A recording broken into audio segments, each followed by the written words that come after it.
It's another fine day at Camp Dynasty. I am Counselor Austin, joined by Counselor Collin, but not only Counselor Collin, because we are in the courtroom for the penultimate episode of our 2025 season.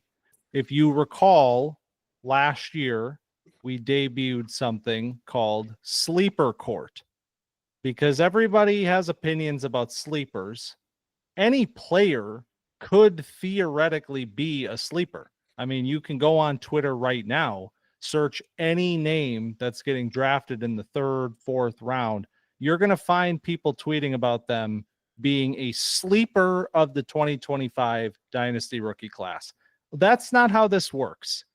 And that's why we took it to Sleeper Court last year. And thanks to Judge Caleb, we settled it once and for all who the real sleepers are, and we're going to do that again. So we are welcoming back our good friend, a returning guest of the show, Caleb Schmitz, aka Keel Pro 88. Welcome, Your Honor.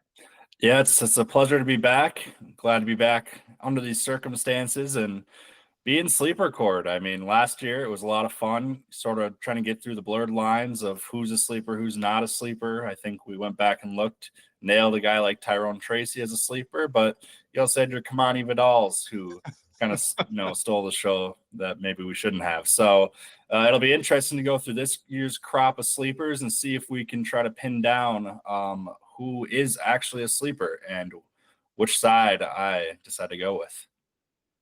Yeah, bringing a new term to Counselor Austin and Counselor Collin being in the courtroom with Chief Justice Caleb. So we are going to hit 10 names once again, 10 defendants. We are operating off of KTC's rankings. I think last year we did Fantasy Pros. I'm not sure why we did that, but we're going to KTC this year to see what the public opinion is on these players. And Collin and I each have a roster of 5 clients that we will be, giving our case for. The opposing attorney will give their rebuttal, and then the defense attorney will give their closing statement before Judge Caleb brings down the gavel and submits his ruling on whether or not these players are sleepers or JAGs, just a guy. So we are going in rough order of ranking, but unlike last year, I thought we had Collin going like 3 players in a row to start the show last year. So we'll switch off, give each other time to kind of collect our paperwork before we give the case for one. But this is in rough order of ranking. So it's going to kind of flow from most notable name down to a very, very deep sleeper at the end. So we are starting with a player that Collin and I have talked a lot about here at Camp Dynasty, and that is Kyle Williams. But Kyle Williams on KTC is currently the 26th ranked rookie, which puts him in sleeper territory. So Collin, you have Kyle Williams. Make your case for why he is a sleeper in this class. Thank you, Counselor. Thank you, Chief Justice Caleb, Your Honor, for hearing this today. Thank you to the ladies and gentlemen of the jury on the other side of the screen that can weigh their feelings silently and maybe be a little frustrated with the way the judge rules. Who knows? We'll see how this goes. But Kyle Williams, I think, is a good case of where talent and landing spot meet and make a really nice pairing here. Kyle Williams, productive receiver at Washington State. He was 5th among all receivers in receiving yards, 2nd in receiving touchdowns, 12th in yards per route run. Some might accuse him of being a screen merchant. Well, when you have a guy this talented with the ball in his hands, who can blame you? He's 2nd in yards after catch per reception with 8.4. And they might bring up a good point if he wasn't also a real outside receiver. Williams played a majority of his snaps outside, 74% this year, most of his career, over 80%. He's also talented at the catch point. Last year, he was 10 for 16 in contested catch situations, turning a 50-50 ball into a 60-40 ball. The other benefit to him playing outside is he was drafted by the Patriots in the 3rd round, 69th overall. He was the only wide receiver taken by New England in the draft. Their room has 2 semi-notable names. Stefon Diggs, recovering from a torn ACL, who played 50% of his snaps in the slot last year before he injured that knee, and Demario Douglas, who played 2/3 of his snaps in the slot. This team needed an outside receiver, and instead of attacking that position with a blue-chip name early, they decided to hinge Drake May's success on Kyle Williams, and I think it was a great decision. My opponent like to try to set up a case against Kyle Williams for me, but I will not take that bait because we all know that I like Kyle Williams. I'm a big Kyle Williams fan. I will not deny that, but we are talking about sleepers. Thank you. All right. We can rest the case here. So my case against Kyle Williams is about the situation that he will be playing in. Your Honor, the Patriots were the number 32 team out of 32 teams. That's last place in passing yards last season.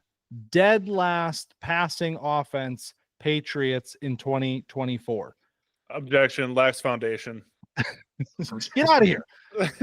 Assuming that he is healthy, Stefon Diggs is coming in as the unquestioned number 1 target in this offense. This is a player with pedigree, a star in this league.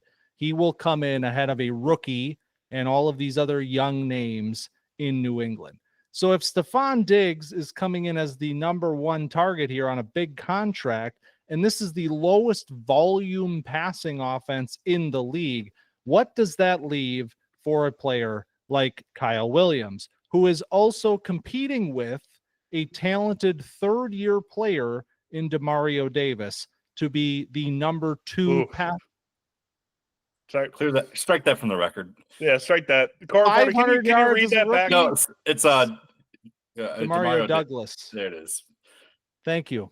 Demario Douglas, I know who you are, and you are a talented wide receiver.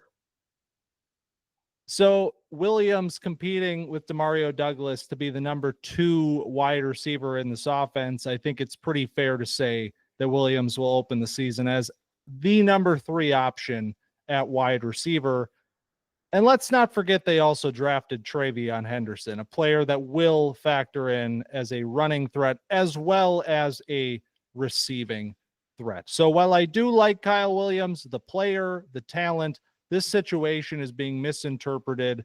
This is going to be heavily reliant on Drake May's development and the Patriots' ability to move the ball through the air, which we do not know that they can do.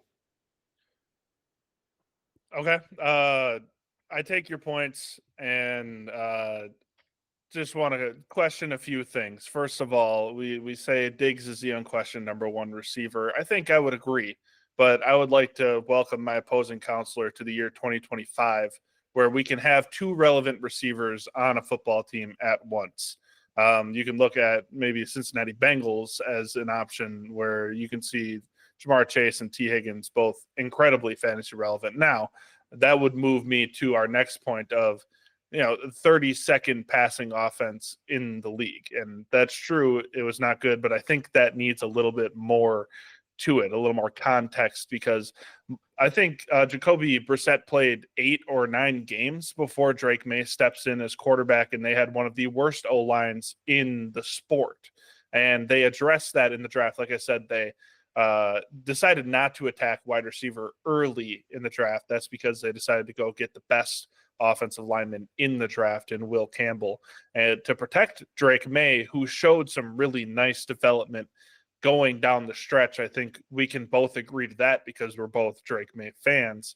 And so I think we can also expect an off season with some real coaching because they also had a debacle in their coaching department last year to bring Drake May up to a level of a consistent, real quarterback that's delivering the ball. And another point I think I'd like to address is that Demario Douglas and Stephon Diggs are going to pull away, and he's going to for sure be the number 3 receiver. I don't know if that's necessarily true, because I think Kyle Williams can start, like I said, on the outside beside those players, and those guys can Stephon Diggs can obviously operate at all 3 positions in the wide receiver room. Demario Douglas seems like he's mostly limited at a slot role. Kyle Williams can play outside and inside, so I don't think he necessarily needs to come off the field as much as Demario Douglas does. And it seems like Williams is a much more capable blocker. I'll submit to the record an exhibit from Steve Smith's podcast where he says, "This kid reminds me of me. He's going to punch you in the mouth." And so I just want to say, if you got a guy like that comping you to himself because of your aggression and your demeanor, I want that guy on my team. Thank you, gentlemen. Did you get one?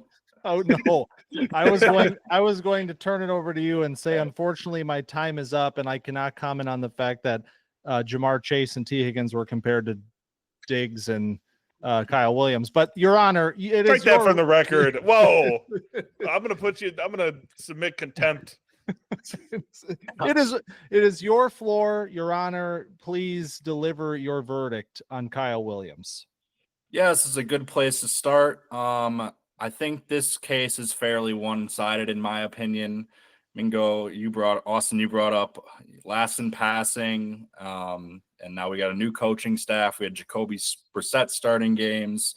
You brought up the competition he's going to face, and called Demario Davis a slip of the tongue, but it may show how forgettable he is in that offense once Kyle Williams is in place. They needed an outside receiver. Kyle Williams is an outside receiver who looks like he's had good production, can make plays after the catch. And with that, the court will favor in Collin, with Kyle Williams being a sleeper. Thank you. Yeah, I'll say it. You pay $400,000 for law school and you can't get a player's name right. You deserve to lose the case. But also tough when you open with, "I am a fan of this." I am a fan of him. all right. Well, let's keep the train moving. Counselor or attorney Esquire, can I call you Colin Esquire? You will move to the side for right now. You'll be giving your prosecution argument in a second. But my first client is Elic Ayomanor, currently the number 33 player on KTC. The Titans selected him in the 4th round at pick 136. Now, let's look at the Titans. Calvin Ridley is the only legitimate receiving threat on this team. Everybody knew it. That's why the Titans were being mocked wide receivers at the top of the 2nd round fairly often. They did not go in that direction. Instead, they opted to draft 2 wide receivers in the 4th round. And while, yes, Chimere Dike was drafted slightly higher than Ayomanor was, I think we can all agree that Elic Ayomanor projects as a more potentially fantasy relevant option given his size and skill, and that he's likely to get on the field early thanks to his ability as a blocker, which will matter a lot in Brian Callahan's offense in Tennessee. Now, why did Ayomanor fall to the 4th round, you might ask? This likely has to do with a series of knee injuries in his past. Your Honor, I do not believe that this 4th round draft spot is indicative of his talent, and I think many big media draft analysts would agree with me there, as this was a name that I think you consistently saw mocked on day 2, if not in the 2nd round, and sometimes highly at that. He was a highly productive player in 2 seasons at Stanford. And if we know anything about Stanford from the last 2 years, this was an abysmal offense. The fact that Ayomanor was able to put up 1,000 yards as a freshman and 800 plus yards last year is an indication of his talent under these conditions. The Titans also selected a brand new quarterback at first overall in Cam Ward, and this is a player that likes to sling it. And Elic Ayomanor has the frame and the catch point talent to go up and grab it, meaning that Cam Ward will rely on him as the season progresses to go up in these 50-50 situations where Ward is trying to make plays down the field. So at 33rd right now, a 3rd round pick, and in IDP leagues, a 4th round pick potentially, I think we can say that Elic Ayomanor represents excellent value and is therefore a sleeper. Yeah, Elic Ayomanor going to the Titans was a nice spot for him. If Cam Ward turns out to be a high volume passer that we all want him to be, I'd like to present a scenario for the council, and that is, what if Cam Ward just isn't as good as we all want them to be? And I know we don't want to live in that reality, but let's be honest. Cam Ward wasn't expected to be the number 1 pick all season. We were watching this player week in and week out, and we were seeing his strengths and his weaknesses. And we were looking at him as a guy that's a bit of a gunslinger, a guy that maybe has some wavering accuracy here and there, and put the ball in harm's way here and there. The base was a little off, and the reading of rotating coverages was not ideal. I'll say that. And so we are staking a claim on a 4th round receiver connected to a quarterback who we all love and want to believe in, but let's be honest, it was a weaker quarterback class, and that's probably why Cam Ward ends up going number 1. If you put him in a draft like last year, I don't know if he's a top 3 quarterback taken. So we're looking at a Titans team who goes and gets their guy. And again, I hope Cam Ward is great. But the fact that now we have Ayomanor coming in, who we are automatically slotting into being their wide receiver 2, probably, next to Calvin Ridley, in an offense that's probably going to take a couple of years to really get up and running because they have a lot of kinks to work out. I mean, we saw what they did last year with Will Levis under center, which was ugly. And while a lot of that was Will Levis's fault, I don't think you can place all the blame on him because this offensive line is terrible. And I mean, while Ayomanor is a welcome addition to this wide receiver room, I don't think he's going to tip the scales to being an elite wide receiver group. So Cam Ward developing with Calvin Ridley as his number 1 receiver and Elic Ayomanor as his number 2 receiver is an uphill battle to climb. And this team also has very little run game, especially without that offensive line support with Tony Pollard and Tyjae Spears. We saw what Tony Pollard did as a lead back last year, and Tyjae Spears in this offense, and it did not look good if you had either of those guys on a fantasy team and you're watching this team closely. And then we move over to Ayomanor himself. And Ayomanor, while he's a pretty solid route runner, there is times where he struggles to get open early. His release package, I think, needs refinement, especially against physical corners.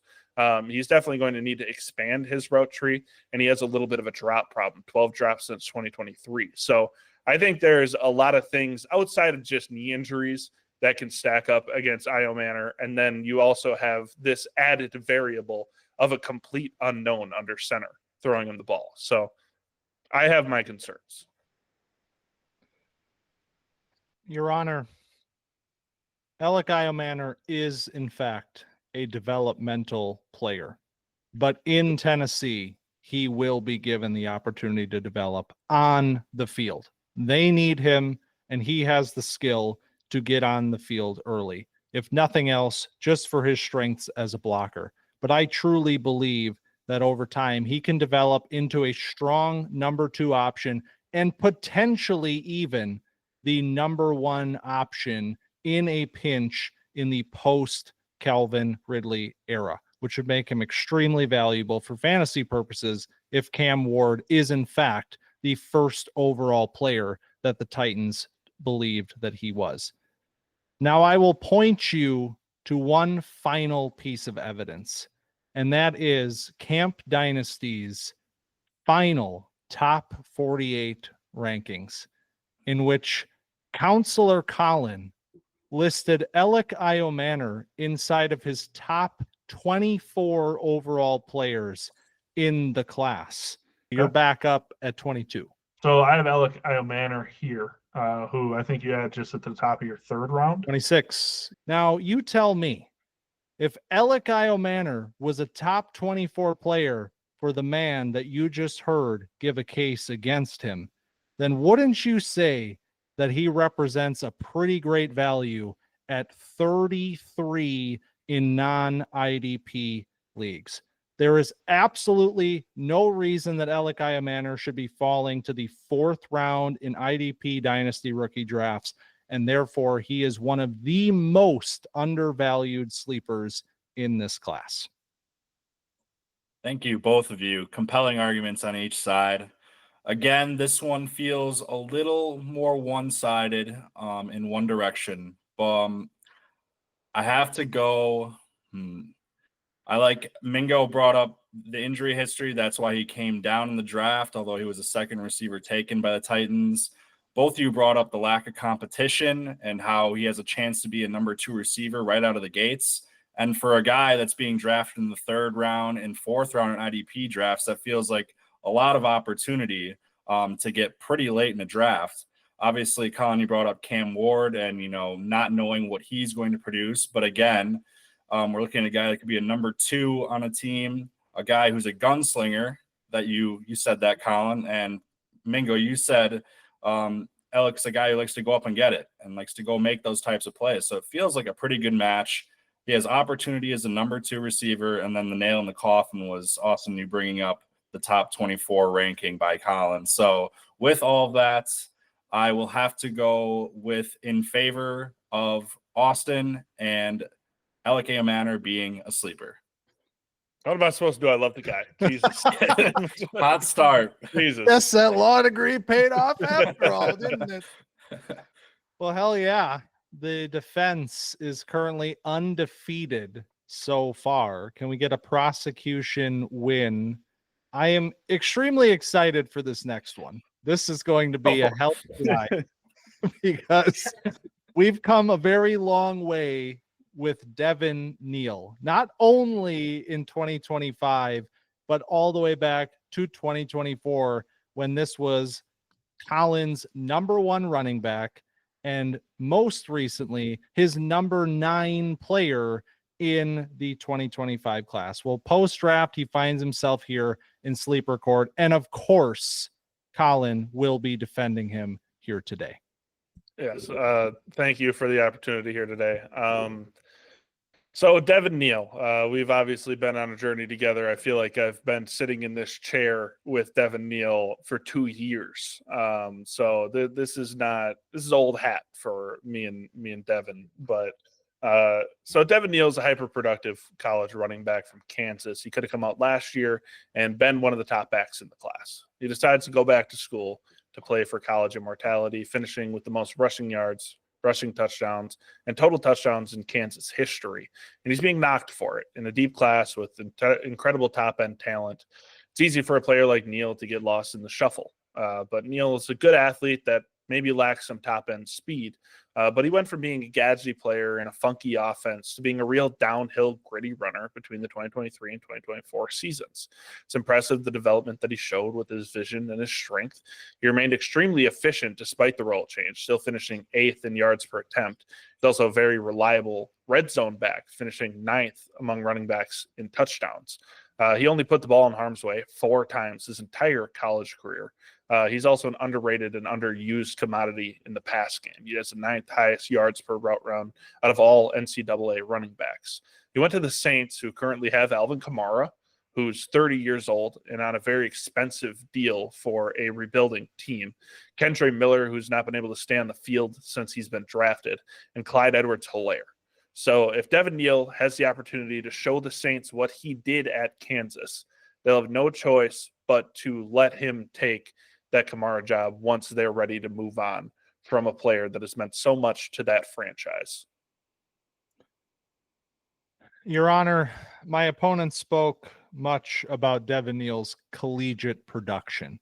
And while I will accept that it was immense, why then did he fall to the 6th round of the NFL draft? And there I will point you to his athleticism. The NFL is a league that is based on athletes, and Devin Neal does not seemingly have, according to the NFL talent evaluators themselves, the requisite athleticism to succeed at the running back position in the league. It's why he was passed over round after round after round. He falls to New Orleans, and he is now sitting behind one of the top backs in the NFL in Alvin Kamara. Now, we've spent 2 years waiting for Kamara's time in New Orleans to end. We thought 2 years ago that that might be Kendre Miller as the back that was taking his spot. And as attorney Collin pointed out, we are still very much waiting for Kendre Miller to show what he really has. However, as we remember from the 2023 draft, Kendre Miller was one of the youngest running backs in the entire draft class, meaning that the age discrepancy between these two backs is not as wide as you may think that it is. And given the fact that Dennis Allen is now out of town in New Orleans, Kendre Miller will have a renewed sense of opportunity in this backfield, competing against a 6th round running back to be the number 2 back behind Alvin Kamara, because that is the real prize at the end of the tunnel. The ceiling here is handcuffed to Kamara, and I do not want to bet on a 6th round rookie to be a valuable piece with a ceiling of handcuff. So Devin Neal's ADP being 28 right now, according to KTC, tells me that people are still hanging on to their prior opinions about Neal from before the draft, and therefore his value is simply much too high, and he is being overdrafted and will therefore turn out to be just a guy. You bring up some great points and some not so great points. I respect the arguments. The 6th round pick is absolutely the number one thing that I think is scaring people away. I think you and I have both said many times on Camp Dynasty that the NFL always gets everything right. Is that true? I don't think so, because we both know that it goes beyond that. I think there was absolutely some questions about his athleticism, especially following the NFL Combine, where he didn't test exceptionally well. But I think both you and I don't know if this was just to placate me, if you were thinking your own thoughts, but you were saying that he looked surprisingly quick and smooth in all of the drills on the field. And I thought the same. I think the clutter in the running back room, I think I addressed that pretty well in my opening statement. I think once they are ready to move on from Alvin Kamara, which I mean, like you said, we don't know if that's going to come sooner or later, but he's only got this year and next year on his contract. And I can't imagine that he is going to be staying beyond this year, given that they basically just forced Derek Carr to retire. And Kendre Miller is, I mean, if we want to talk about sleepers versus just guys, I think we kind of landed in a place with Kendre Miller already. I think if we talk about holding on to priors, I think we're gripping that thing pretty tight. So while I think Counselor Austin makes a lot of great points, I think Devin Neal is the model of consistency that you want in your running back room. I think he's somebody that can absolutely be a guy that you can give a ton of carries to, and he can move your offense forward pretty well, especially on a team that needs to move in a direction. And it seems like they're moving towards getting rid of veteran players and starting fresh. Thank you. This is an interesting one. This one is it seems like you both are sort of on the same page with the player a little bit, but you look at it in different lenses. Was hyper productive in college. You brought up the quote about Mingo talking about how he's quick and smooth at the combine. And you both talked about the backfield. Collin, you painted it as it's going to be, it's Kamara getting old. Kendre Miller has been hurt. We already know what he is. And then Austin, you were on the flip side, and you were saying Kamara, he's been the top back, but we've been waiting for him to fall off. And Kendre, he's a young back as well. Like, he's not, I don't know how close they are, but he was 20, 21. So it's pretty close there in terms of age. An interesting thing here, man, I like what Austin was bringing up about, you're betting on a guy who's going to be a handcuff to the guy. That's why I lean that way a little bit more. We're betting on a guy to beat out Kendre Miller to hopefully get a chance at Alvin Kamara. And with the 6th-round capital, it makes it kind of tough with where I'm seeing him taken at pick 28. And, the final piece here is, Collin, you said, we're holding on to priors with some of these things. Well, are we holding on to priors with Devin Neal and how he was, very productive last year? Could have been a top pick and then came back and kind of fell down the board. So with all of that in mind, the court rules in favor of Austin, and Devin Neal is just a guy. You need to take a moment. That's tough. Sorry. I was thinking, was Collin on keep trade cut all night, just like waiting for Devin Neal to pop up and just hit keep. I'd hit cut every time, so he goes down. So then he looks. Oh, true, yeah. To be quite honest, I was absolutely shocked that he's sitting at 28. Like, that tells me that there are enough Devin Neal believers and fans out there that are still holding on to draft him at the top of the 3rd, despite that's everything. all 1,000 people that listen to the running back episode are smashing keep on KTC. Oh man, when you called Kendre Miller just the guy, I mean, just know that I almost jumped across the aisle at you. So this was even more contentious just with Austin, your history with Kendre Miller. Like, you're still a Kendre guy. We got the Devin Neal guy. That's a fun one right there. There was fireworks. I needed to go after your guy. I couldn't. No, it's okay. It felt a little bit political. I don't know. Nothing personal in the court of law. It's just I like Devin Neal, right? Devin Neal's fun. He's just the guy, though. Right. All right. Let's move on to another running back in this class. DJ Giddens, drafted by the Colts at 151 in the 5th round. He is currently the 36th rookie on KTC non-IDP. Your Honor, Jonathan Taylor had over 300 carries in 2024. That was the first time since 2021 that Taylor had gotten over 300 carries. What happened in the 2 years between his 300 carry seasons? He missed 6 games in 2022 and missed 7 games in 2023.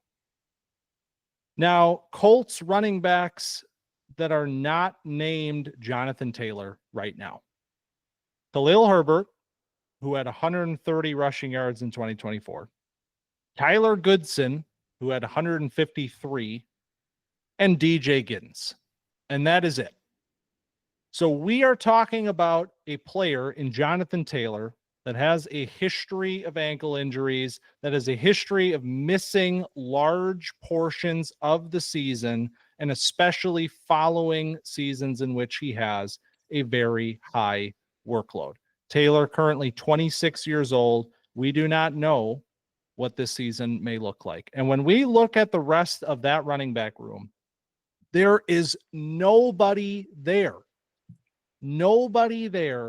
with upside except for DJ Giddens. Now, I will accept that he was a 5th round draft pick, but I will say that that was an inexplicable fall to the 5th round.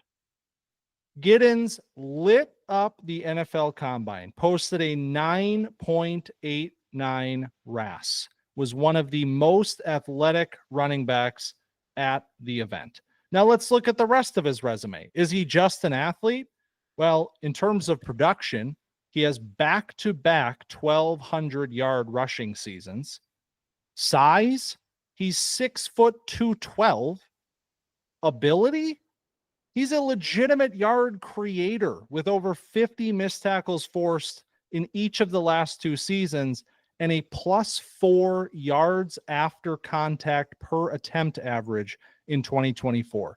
Elusiveness, power, vision, Giddens has it all to go along with a 9.89 RAS. It is shocking to me that he fell to the 5th round.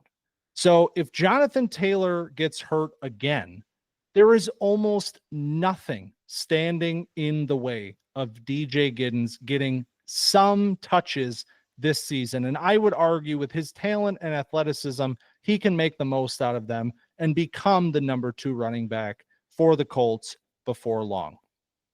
So tell me then, why is he being drafted after Devin Neal, who is also a handcuff, but drafted a full round later in the NFL draft? Why is he being drafted behind Trevor Etienne, who's behind 2 running backs and has Jonathan Brooks waiting in the wings for the long term of the Panthers backfield? And why is he being drafted after Ollie Gordon, who's also behind multiple backs and was also drafted much later in the NFL draft? This all lines up for Giddens to be one of the best values in this draft class. I think to answer your question, I know it was likely rhetorical, but to answer your question, I don't think DJ Giddens stands to hold standalone value. I think that's the biggest knock on what he has. He's behind one of the best running backs in the league a few years ago, considered the best running back in the league before a few ankle injuries that you cited.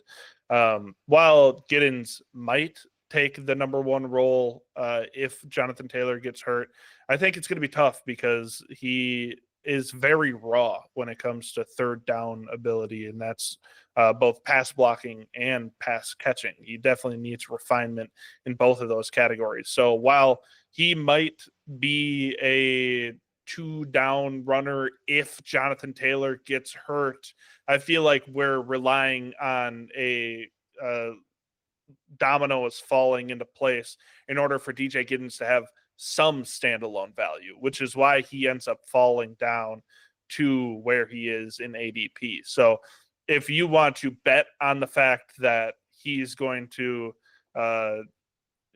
benefit from Jonathan Taylor's potential injuries, while you were just talking about Elic Ayomanor a few defendants ago, where you're like, yeah, it's okay, he had knee injuries, it doesn't matter. But now we're switching to Jonathan Taylor, who is a proven commodity in the NFL, who leads the team with, consistently producing. And we're going to say, oh, he might get hurt, so DJ Giddens is a value here. And we're not even guaranteeing that Giddens will see the field as a guy who is drafted in the 5th round, a guy who's behind NFL veterans who maybe aren't the best running backs in the league. I'll give you that, and don't have as much upside as Giddens, but guys you can trust on, as like a real professional runner. So I don't play, this if game. If JT gets hurt, I don't want to be in that business. So I think Giddens doesn't have much, if any, standalone value, and I'm not going to root for injuries. Your Honor, I have several points to address in what my opponent just brought up. first and foremost, standalone value. I think when we are talking about fourth round running backs, there is plenty of standalone value in playing behind injury-prone running backs, and that is exactly what Jonathan Taylor is. I remind you of a player named Isaac Guerendo, who was once upon a time in a position similar to DJ Giddens behind an injury-prone running back, and that seemed to work out pretty well for fantasy managers that took Guerendo in the fourth round last season, if not later. Jonathan Taylor also, were he to miss a significant portion of this season, as is, I will not say likely, but certainly plausible, the Colts could be put into a tough position in analyzing his contract, in which they may be able to get out of as soon as 2026, were Taylor to fall apart once again for the third time out of 4 seasons. But at the worst, Taylor's contract expires in 2 years, clearing the path for a player like Giddens to potentially take over in the wake. Now, I'd also like to talk about trusting NFL veterans like Khalil Herbert and Tyler Goodson. Are these names that we trust? Are these names that Shane Steichen can say, tote the rock, Khalil Herbert? You were only on 3 teams last year and couldn't get on the field despite all of them needing running back help. But no, we will trust you with the ball. I don't think so. So let's revisit the situation as a whole. DJ Giddens is playing behind an injury-prone running back with little competition around him. And on the draft board, he is positioned behind multiple backs that are in worse situations than he is. Therefore, I think the answer is very clear. DJ Giddens, as a fourth round or later player, represents unbelievable value and is a player that is one single play away from a potentially big workload as soon as 2024. Thank you. Interesting points here. I have a short list of the points Collin made, but it's not necessarily a bad thing because I think they're important points. You know, you're behind one of the best running backs in football. You don't have a ton of third down ability. That was something, Austin, you never brought up his pass catching ability with all of his stuff. And, you know, to get on the field, you're banking on Jonathan Taylor getting injured. He doesn't have, from what I've heard, the third down ability to get on the field by himself. So that is concerning.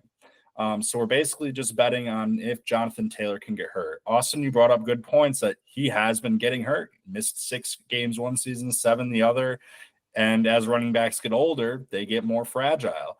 And it does draw some parallels. A player you brought up, Isaac Guerendo, who was going late in drafts last year, rookie drafts, if at all, and was behind a running back like Christian McCaffrey, one of the best running backs in the league, that all of a sudden was dealing with some injuries.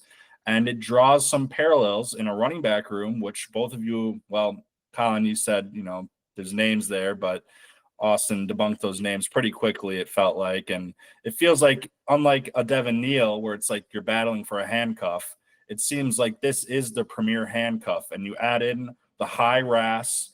You know, it's unfortunate that he fell to the 5th round, but we've seen guys that have gone later go on to make roles. And another great point by you, Austin, was behind guys like an Ollie Gordon in ADP right now, where he's battling to even get to that handcuff spot. So based on where I'm seeing him taken right now, while it is tough and he might not be able to carve out a role, I think this is one of the premier handcuffs in Dynasty rookie drafts this year. And with that ADP, I think I have to side with Austin and DJ Giddens being a sleeper. I agree. It's the best. It's my favorite part about Sleeper Court is having to argue against players that you're like, That "Ah, I've that's-" literally like drafted in Dynasty drafts. Like, imagine being in my position having to argue against Kyle Williams. Yeah. Yeah, it's like, God damn it, why did I take this case? I know I need the money, but Yeah. I like that guy. Oh, that's the fun of it. We're having a lot of fun. We're finding a lot of sleepers in this class, and that's Yeah, a good geez. thing. So Let's keep it rolling with running backs. Damien Martinez, currently the 40th player on KTC, drafted 223 in the 7th round to the Seahawks. Collin, take it away. So Damien Martinez is a big running back, 6'2", 232. The biggest argument against Martinez is that he's in a crowded room behind both Ken Walker and Zach Charbonnet. And that's completely fair. But I just want to present that this offseason, both of those players were heavily in trade talks with teams that were looking to add running back help, like the Dallas Cowboys, though they didn't pull the trigger yet. I mean, there's still a lot of offseason left. It's only May 19th, and after June 1st, things can get weird again. But they draft him in the 7th round, and it's hard for 7th rounders to see the field, but not all 7 rounders are as good as Damien Martinez. He had basically 2,000-yard seasons at Oregon State. He had 982 yards and then over 1,000 yards. And then as a junior, transferred to Miami, had another 1,000-yard season with 10 touchdowns. Had the 13th highest elusiveness score among all running backs. He was 9th in yards per attempt, only carried the ball 160 times, which I'll say is 215 less times than number 1 running back Ashton Genty. So brings us to the next point is he doesn't have a lot of tread taken off of his tires. He was born January 2004, which makes him only 21 years old. And so he has a talent and size to be a good back in the league.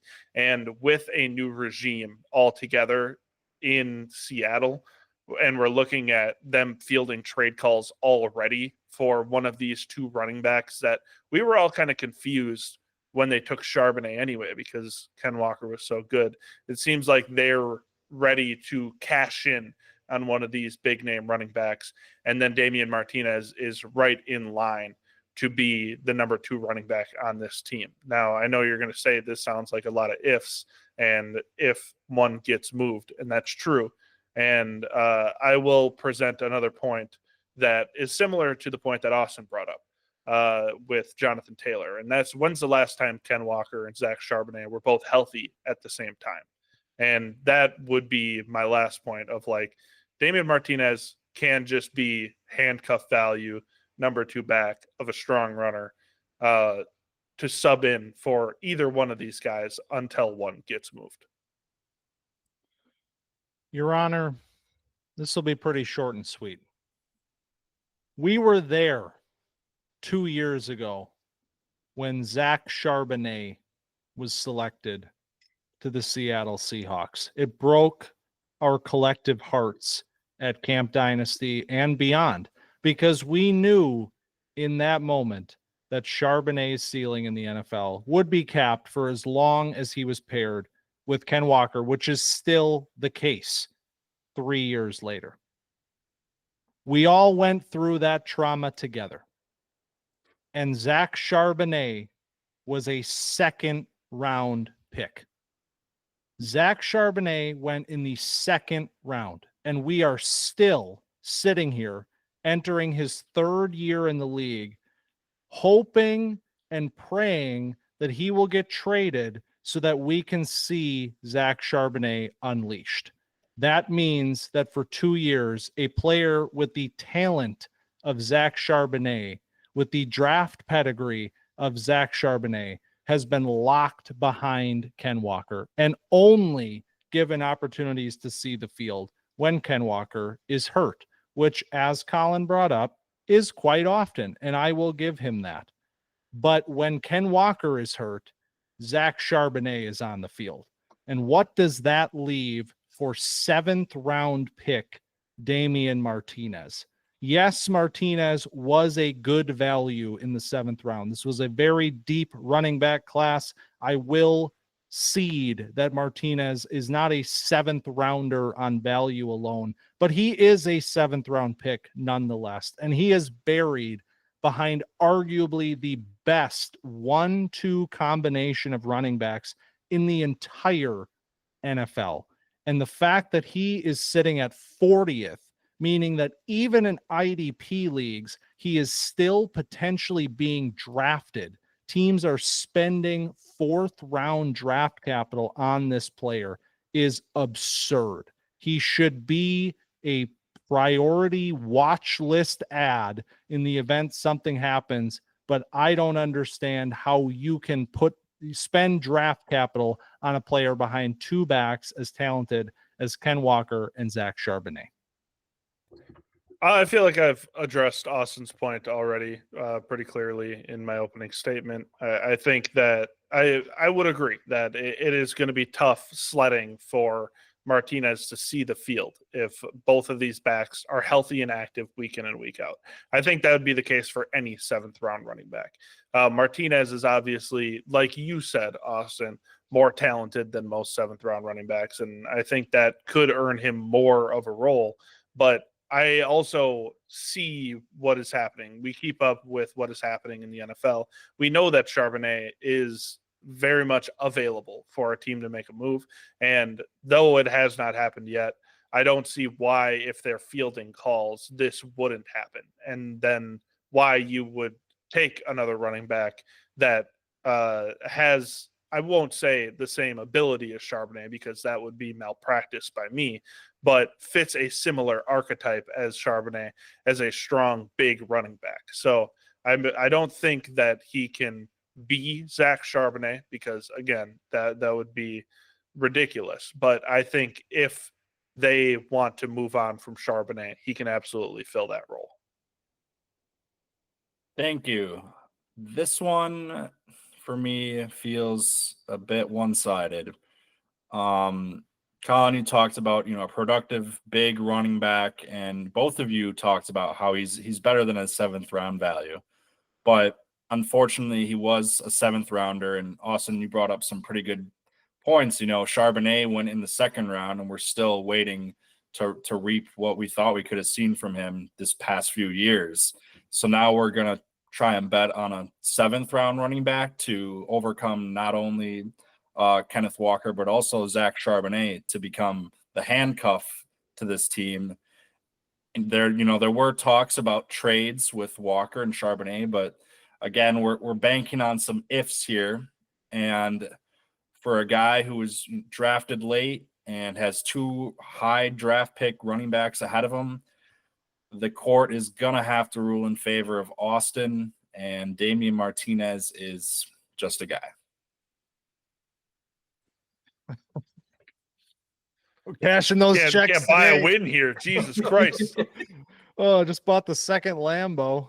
Let's go. Okay, All Jordan right. Addison, chill out. Speaking of Jordan Addison, let's talk about a wide receiver. Talked a lot about running backs. Let's get into some wide receivers here. And I am defending Pat Bryant as a potential sleeper. Pat Bryant, currently the 38th player on KTC, 38th rookie, drafted to the Broncos, 74th overall in the 3rd round. Why on earth are we talking about the 74th overall pick at the same time that we're talking about names that went in the 5th, 6th, and 7th rounds? That makes no sense on its surface. And if we dive even deeper than that, it still makes absolutely no sense. Pat Bryant was selected a mere 5 picks after Kyle Williams, the same Kyle Williams that's going, according to KTC, in the high 3rd, but I think even higher than that in many cases, and was already deemed a sleeper at his high 3rd price on this very program. Pat Bryant is going a full round ADP wise after Kyle Williams, despite going only picks after him in the NFL draft. Now let's look at the Denver Broncos. Which wide receiver was 2nd in targets on the Denver Broncos last year?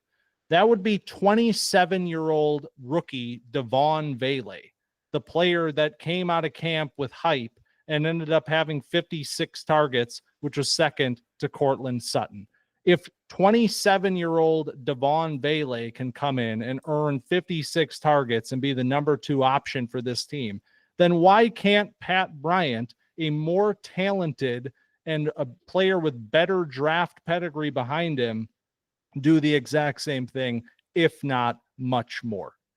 Pat Bryant was drafted in a spot that suggests that the Broncos like his talent a lot. And why wouldn't they? Pat Bryant brings toughness and physicality to the field, qualities that Sean Payton loves, especially in a wide receiver, and he catches everything that comes his way. Bo Nix will love throwing to Pat Bryant because he will not have to worry about Pat Bryant dropping the ball, as he may with other receivers on this team. Okay, Pat Bryant. Okay. First of all, he's all right, I would say, as a production player in college. He had 984 yards last year, but you come in and you look at the numbers a little closer than that. You say, well, he almost had 1,000 yards against the best competition. That's what we want to see, because Pat Bryant's going to be playing against the best competition in the NFL. And against Penn State, he had 3 catches for 39 yards. Against Michigan, he had 4 catches for 32 yards. Against Oregon, 3 catches for 26 yards. This is heavily inflated by beating up against bad teams. He's also not a very impressive athlete, I wouldn't say. He ran a 4.6 140 at the combine. His hands in his routes are a little bit, you talk about his strength, but is it functional strength? Is it play strength? I'm not sure, because he doesn't seem to use it a ton when getting into his routes and shedding DBs. Seems like his release package is a little iffy. His explosiveness is hit and miss. He has some good long speed, I would say, but in order to get on top of a DB and beat him deep, you need to beat him at the release point, or at least with a double move. And I think he lacks a little bit of suddenness and explosiveness to get to that point. Also, he is, kind of small, 6'3", 200, but not like physically small. He just plays a little bit small, again, as a receiver. He can be strong, he can be gritty, but if it doesn't show up on a route-to-route basis, what are you exactly betting on?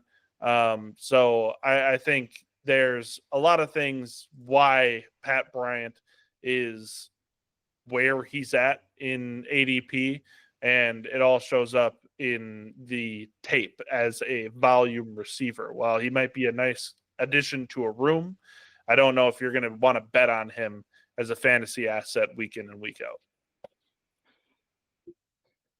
Your Honor, when we talk about Pat Bryant against competition, yes, those numbers against better teams in college football do not look very flattering. But I will invite you to remember Pat Bryant's performance at the Senior Bowl, a collection of the sport's top seniors and beyond, in which Pat Bryant looked like one of the better wide receivers at the entire event. Now, I also want to address the point about his strength, because my opponent saying that Pat Bryant does not use his strength against DBs or in his routes leads me to believe that my opponent may not have watched Pat Bryant at all, because his number one quality as a wide receiver is his physicality at the break point and getting physical with DBs. How dare you? Through his route. How dare you? Gentlemen. I call it how it is. Pat Bryant is the most physical wide receiver I watched in this draft class, and it shows up rep after rep and even after the play. He is a feisty player, and that is why Sean Payton banged the table for him in the 3rd round. Now, let's think about the word sleeper. This is a very overused term in the fantasy community. It was originally intended to refer to players that are being slept on. This perfectly sums up Pat Bryant, a player with top 75 NFL draft capital, who went to a wide receiver needy team that for some reason is flirting with post round 4 draft status in a dynasty rookie draft that includes IDPs. The fact that there is even a possibility that Pat Bryant would not be drafted in a 4-round dynasty rookie draft is absolutely asinine. Ask yourself this: if 7th round pick Devon Vele was worthy of fantasy roster consideration last year, what is causing Pat Bryant to be largely ignored in dynasty rookie drafts? It's because He's not very good. It's because he's being slept on. Let's wake the dynasty community up.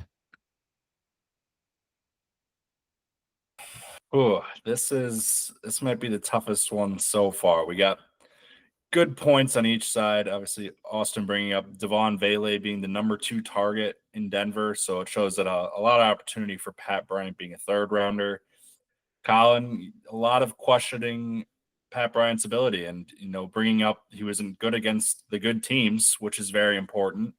4.6 40, not ideal, struggling with releases. You did say he's got pretty good long speed, which is interesting, and obviously there were differences with the physicality, how physical we think he might be. Collin also saying don't bet on him in fantasy. Austin, you kind of leaning towards this is like a real sleeper as like a player, but I don't know if that adds up to a sleeper as a fantasy asset. This feels like, a competitive guy who's going to work his butt off and do stuff, but if the ceiling is, maybe a little better than Devon Vele, is that a sleeper? I'm really torn on this one. I think I'm going to go with Collin and go with Pat Bryant is just a guy. Thank you, Your Honor. How did Camp Dynasty end? Pat Bryant, Collin and Austin got into it, and the podcast ended right there. Collin jumped over the table, and he was ready. He's not good. He's not good. That's why. Oh, man. All right. Let's compose ourselves. Maybe just a hug in between for just a quick one, and then get back to it here with another wide receiver. Xavier Restrepo, currently the 47th ranked rookie on KTC, a member of the Tennessee Titans as an undrafted free agent. Collin, the floor is yours. Thank you, Counselor. I just want to say, if Shedeur Sanders wasn't in the draft, the story would have been, why is Xavier Restrepo falling this far? Going undrafted seemed like an impossible outcome for Restrepo before the draft. And while the 40 time in the combine was absolutely a knock against him, he performed while injured, which is a sign of who this player is. A gritty, a hard worker, maybe not a flashy player, but damn good at his job. Restrepo, tell me if this reflects a player that should have been undrafted and is now being taken near the end of a dynasty draft. And if you're in an IDP league, undrafted in the top 4 rounds. 10th in receiving yards among all college wide receivers, 5th in receiving touchdowns, 10th in yards after the catch, 13th in PFF receiving grade, 9th lowest drop percentage, 16th contested catch percentage, 8th in first downs, 1st in quarterback rating when thrown to. I want to end with that stat. Why? Because he is going to the team that has the quarterback that was throwing to him in a wide receiver room, which we beautifully outlined earlier when talking about Elic Ayomanor, that has nobody outside of Calvin Ridley. And their other wide receiver they drafted in the 4th round, also not a lot of capital pumped into him, that has some knee injury history. You have a guy that you trust coming into that room. Now, does Restrepo have a little bit of an uphill battle ahead of him to try to make this team? Absolutely, because he's undrafted and he's got to work really hard to, in minicamp and training camp, etc.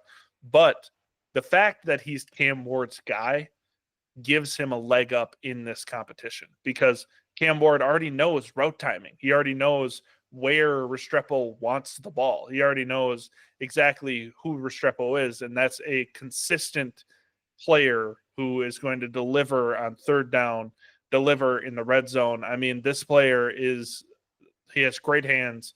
He runs clean routes, and the only thing he's lacking is that athleticism. And we've seen players without high-end athleticism deliver time and time again as these solid, consistent receivers, especially at the value you're getting him. I think that's the main point. Austin's brought this up a lot, but when you're talking about a guy that you might not even have to spend a draft pick on, you can just spend your fab budget after the draft. You can spend your waiver priority after the draft. You can throw him on a watch list, or just trade up to the last pick in the draft and throw him on there, or comp picks, however you guys do it.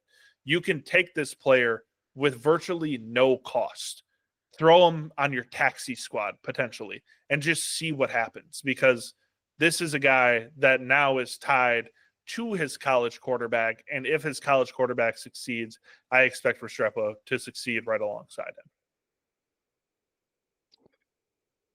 Your Honor, I will not speculate on Xavier Restrepo's health at the time in which he ran his 40-yard dash, as at the end of the day, numbers don't lie. And the number that Xavier Restrepo put up is 4.83. Since 1999, only 2 wide receivers, 2, have run slower times than 4.83. Darunya Wilson, rest in peace, and Lindsey Jackson. That is a combined 5 receiving yards of NFL production between those 2 players. Not only is the time unforgivable, Restrepo's size was already working against him. So how can we expect a player that is this small and this slow, historically slow, to function at the NFL level? It's why he was not drafted. It's a really nice story that the Titans picked him up after the draft, presumably, because of their first overall quarterback's request. But Cam Ward standing up for his guy is not going to magically make Xavier Restrepo a functional NFL wide receiver. The fact that Restrepo is currently ranked in the top 48 at all is insane to me. He's a UDFA with historically bad metrics. Why is the fantasy community even considering drafting a player like this? 47th? That is absurd. And it's even more absurd that is several spots higher than another pass catcher that the Titans took in the 4th or 5th round in Gunnar Helm, a tight end. Why are we taking the UDFA wide receiver, the 3rd one that they added in the draft process, over a player like Helm? It makes no sense, and therefore we cannot reasonably call Xavier Restrepo a sleeper at this price. You said it calls to speculate on Restrepo's health. I'm just reporting what Restrepo said himself, which is, quote, "I don't usually do this, but I feel like it's necessary due to the circumstances.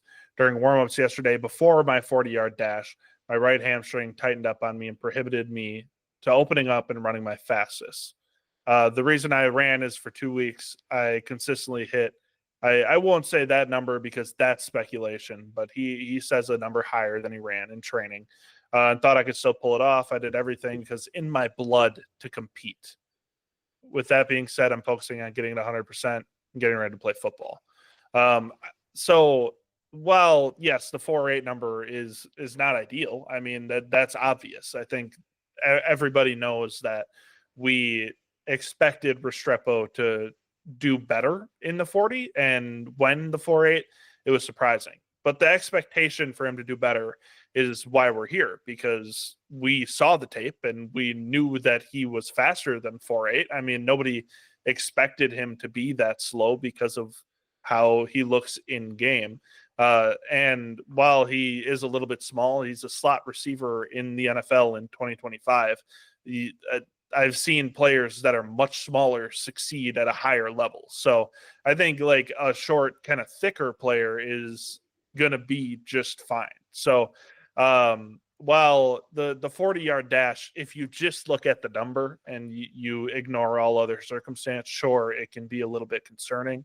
But a player that has been consistently productive, landing on a team with the quarterback that he was consistently productive with, getting him just for free, essentially, feels like a good bet to make. Thank you. Looking at this one, it feels like the main argument for Austin is the athletic testing, the 4.83, an unheard of number, one of the slowest ever, and that he's small, he's not drafted, that this is just a non-factor player. But I really liked how Collin kind of painted the picture with this player about a lot of the numbers. Obviously, are very impressive. Going to the team where they have the quarterback that he put up those numbers with. I noticed Austin never really brought up anything about his play on the field. It was pretty much just he's slow and he's small, but he never really said, hey, he's not a good receiver or anything. Collin also brought up he's basically free. So, he was undrafted, so that is expected. But, also bringing up, obviously, it's tough to speculate here, but the hamstring injury, and if that did, in fact, inhibit that 40-yard dash, if that 40 is faster, even at the 4.6, low 4.6, high 4.5, like you can speculate whatever you want, but all of a sudden that completely throws Austin's argument just about out the window. So with all that info in mind, the court is going to side with Collin. Xavier Restrepo is a sleeper. Thank you, Your Honor. History will remember this day. Collin, every time he takes him, he's like, and then Austin's like, history will remember this day, like Pat Bryant tore this apart. All right. Let's keep the wide receiver train rolling. Hopefully the courtroom doesn't go up in flames, but this is Isaac TeSlaa, 39th ranked rookie right now, drafted to the Detroit Lions at pick 70. Maybe a fan favorite, but I think this 39th spot would maybe lead you to believe that there is some potential sleeper qualities still here with Isaac TeSlaa. Remember when we talked about Pat Bryant? How about a wide receiver that was drafted even higher than Pat Bryant? Now, how about a wide receiver that the team traded up 32 spots in the draft for? The Detroit Lions moved up from pick 102 to pick 70 to select Isaac TeSlaa.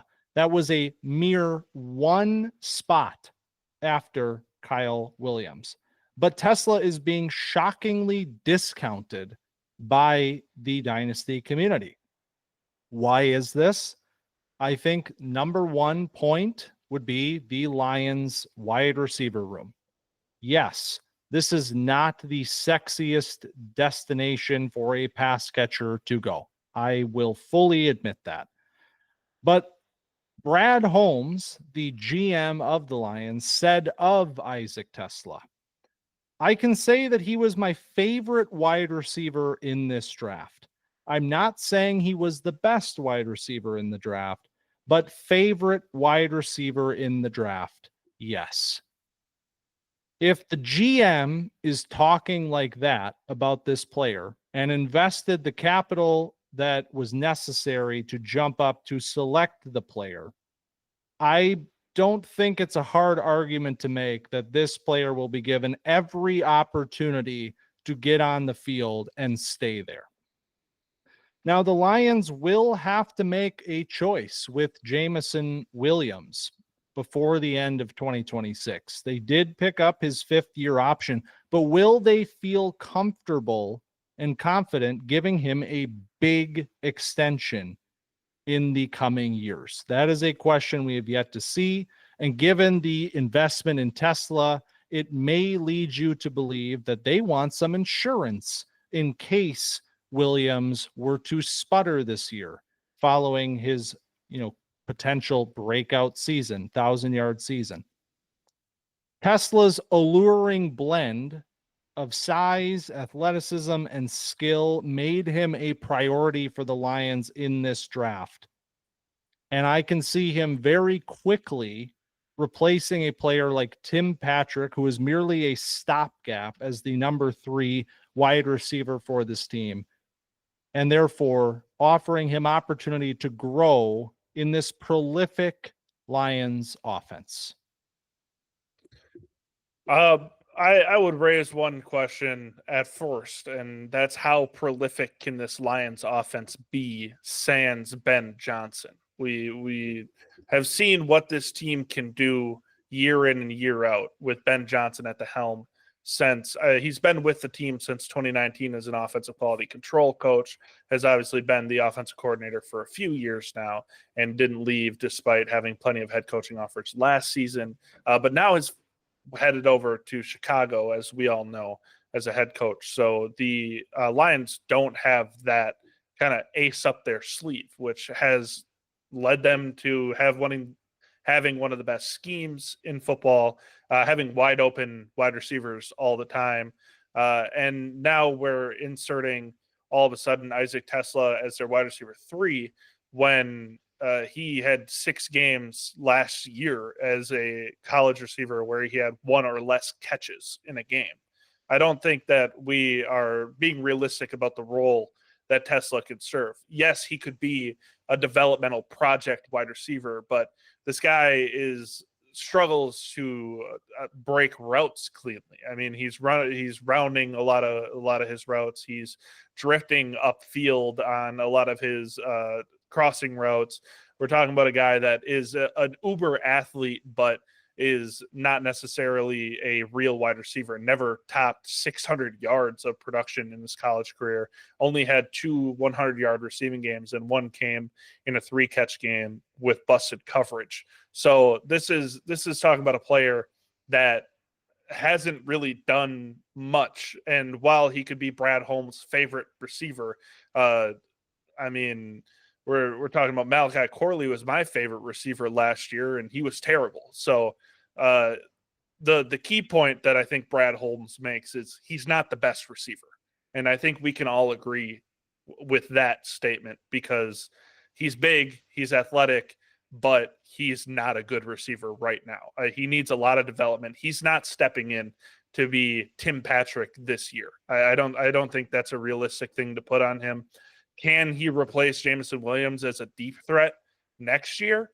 I think that's even a stretch, but that's the ceiling play for TeSlaa. And it's maybe interesting, but not a guy that I'm going to take a shot on. Your Honor, I will say that despite his lackluster 2025 situation and his developmental skill set, this is Dynasty. Did we forget? We are thinking about the long term with a player like Isaac TeSlaa. And following the Lions' massive draft weekend move to secure this player, a player that they believe very strongly in, that certainly fits the culture that Dan Campbell has built there, I think Isaac TeSlaa is firmly positioned to take hold of the number 3 wide receiver spot in this Lions offense as soon as 2026, only 1 year from now. And he has all of the upside to develop into something far greater than that. And at cost, as a 4th-round pick, a late 4th-round pick right now, that is well worth it and well worth being called a sleeper. Thank you. Austin, you really hammered home, the Lions trading up for this player, how much the GM liked this player, liked him, didn't necessarily say how good he was, wasn't the best, but he liked him a lot. He's got the size and speed to replace, a Tim Patrick in this offense and be the wide receiver 3 in a very good offense. But Collin, you also brought up there's no more Ben Johnson. We don't know exactly what this offense is going to look like. The lack of production is a bit jarring, which Collin brought up, and how being a good athlete doesn't necessarily mean you're a good receiver. And the GM kind of echoed that, where he's like, I really like this guy, but I don't know if he's the best. And you both sort of said he's developmental, sort of boom bust. And kind of pitching Austin, this is the 2026 wide receiver 3 for the Lions, like doesn't really get me going in terms of sleeper.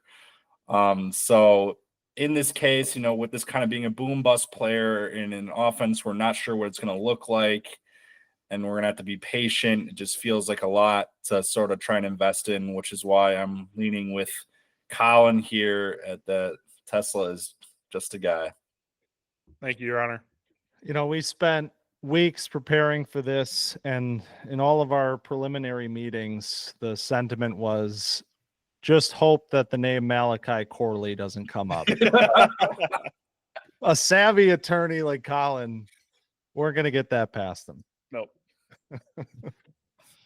All right. We have 2 players remaining, 1 defendant left for each of us, both players outside of the top 48 right now on KTC. So let's give it hell. Let's bring it home. Let's fight for a couple of guys that are currently being viewed as undrafted in 4 rounds. Collin, you are up first with the running back, Kyle Monangai, currently 49th rated player, rookie, drafted to the Bears in the 7th round, pick 233. So Kyle Monangai was a strong runner for Rutgers at 5'8", 211, prototypical size, maybe a little short, but that's all right at running back. We can live with that. Finished the season 14th in rushing yards and 12th in yards after contact, but this is more about the landing spot for him. I think we all expected him to end up going later in the draft, and he did. He was a 7th round pick, but he was drafted to the Bears. And if you're looking at any mock drafts leading up to the big day, you would have seen the Bears drafting a running back maybe in the 1st round with Ashton Genty, or top of the 2nd round with one of their 2 high 2nd round picks, but they decided not to. Many people thought this might have been because they're comfortable with DeAndre Swift, but Swift was moved on by the Lions when Ben Johnson was in his 2nd year coaching there. The Bears are going to need to establish a run if they want to run the scheme that Ben Johnson was so successful with the Lions that we were just talking about. And we're not going to be able to get that done with DeAndre Swift as the lead ball carrier. We saw how that looked last year. It was abysmal. Monangai's main deficiency comes in the pass game, which also happens to be Swift's strong point. So they complement each other personally. And the rest of the names in this running back room are at best just guys. We're talking about players that maybe we had high hopes for at one point, but ended up kind of fizzling out and becoming just another name on the depth chart. So if anyone can turn these 2, Monangai and DeAndre Swift, into discount bargain bin, Save a Lot, Dollar Tree, David Montgomery, and Jahmyr Gibbs, I think Ben Johnson can do that. Listen, Kyle Monangai is a fun player to talk yourself into this season. I get it. Until you realize the unfortunate truth that he is a low ceiling 7th round running back. Collin brings up his lack of passing work, receiving work, which is a very astute point given the fact that despite 2 seasons as a featured back for Rutgers, he failed to eclipse 80 receiving yards in either of those seasons or any of his others at the collegiate level. Now, we're being sold on a 1A, 1B with complementary skill sets, but do we really want to bet on a 1B running back in Monangai when the 1A is DeAndre Swift to be fantasy relevant.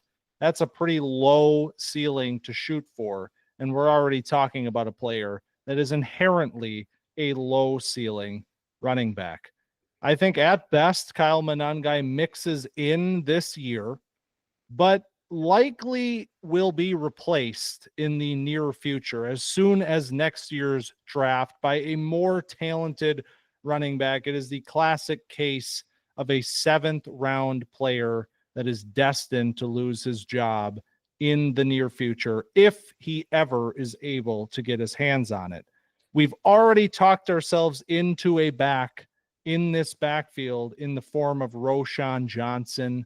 Let's not get carried away with a player that was drafted much later in the NFL draft in Kyle Monangai. The fact that we're even talking about this player as realistically as a 1A, 1B, as a 7th rounder when he's going outside of the top 48 in non-IDP leagues is already a testament to who this guy is. The fact that you can get a player that may be starting on first and second down potentially on a team that looks to have a much improved roster, top to bottom, including a coaching staff. O-line, quarterback should get better. Wide receivers are good. It's going to be, I don't know if it's going to be a run-first offense, but if Ben Johnson's tenure in Detroit is any evidence, there will be a lot of run game, and you are not going to be able to rely on DeAndre Swift to head that run game. You can rely on Kyle Monangai to tote the rock, to take some hits, to go between the tackles, to break some tackles, to be a goal line player.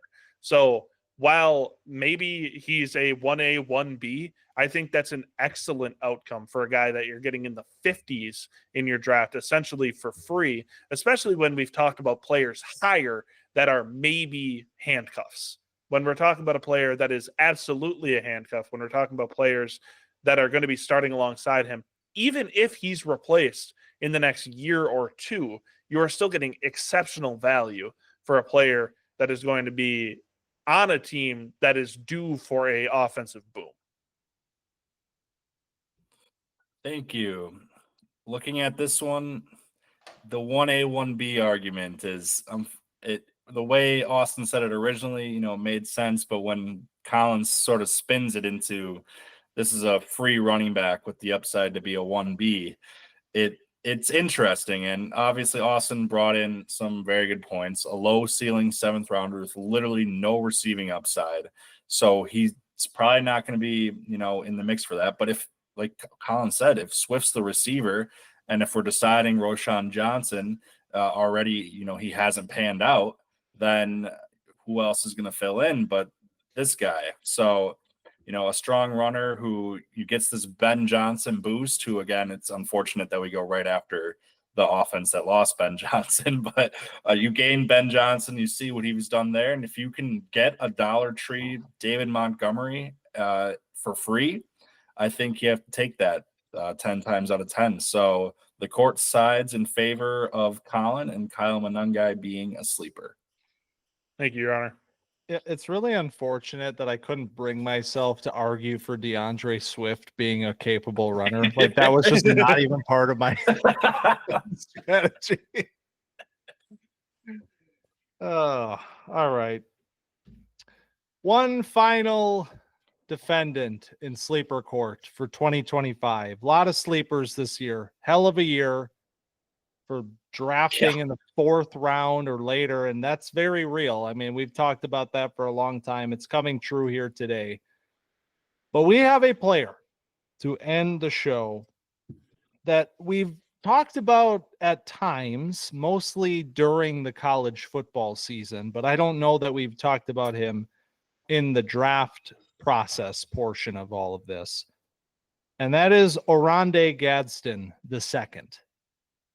He is currently, he's a tight end, if you don't know, 56th overall rookie right now, drafted to the Chargers in the 5th round, pick 165. Your Honor, what if I told you that a tight end with 2 900+ yard receiving seasons in his last 2 healthy years of college football was going to a team that is currently trotting out Will Dissly and Tyler Conklin at tight end. Despite his sub 230 size, 240 size, sub 240 size, the Chargers traded up in the 5th round to select Gadsden, a player that has NFL bloodlines, by the way. I'm not saying that Gadsden can be the tight end that the Chargers have been looking for, but he is being largely ignored by the Dynasty community, as we see with his 56th ranking in non-IDP formats, despite the fact that he has legitimate talent, legitimate receiving chops, and landed in a spot that we have been desperately waiting for a tight end to fall. That player could just be Oronde Gadsden. It could be. I can see the picture you're trying to paint, counselor. I appreciate Oronde and all he's done for Syracuse in his healthy seasons, but that's the thing, is he hasn't been healthy. And when you're talking about betting on a player who's already kind of small, who's already, mainly just a receiver, not a super talented blocker. So he's got to find a way onto the field as a 5th round pick, as a big slot. Maybe he can be in line, but he's not a threat to block. So don't really have to give him a ton of respect. A guy that has had a Liz Frank injury, the same injury that has plagued, a lot of, we can go back years and years of players who have had Liz Frank injuries, but effectively ended Matt Corral's career most recently. But that could have been from outside circumstances too. But Gadsden has some real production behind him at Syracuse, but I am concerned about this player not being a true tight end, not being able to play, a 3-down role, only being able to get in on passing sets. And also the injury history is absolutely a red flag concerning. And being a 5th round pick, it's very clear that they are not putting a lot of stock in this player as a long-term asset for this Chargers offense. So as much as I think this player was fun at Syracuse, I think that's kind of the end of it with him. Your Honor, I would argue that despite that extensive injury history that Counselor Collin outlined, it is therefore even more impressive that the Chargers felt willing to not only draft Gadsden in the 5th, but trade up for him in the 5th. That is an indication of the level of talent that we are talking about here. Once upon a time, you may have thought that Isaiah Likely was just another name. A late round tight end who, despite great college production, was undersized and stuck behind a proven player. But Likely overcame his circumstances. And now Gadsden, under Likely's former offensive coordinator, Greg Roman, has the chance to do the same. Except in this case, it's not Mark Andrews that's standing in the way. It's Will Dissly.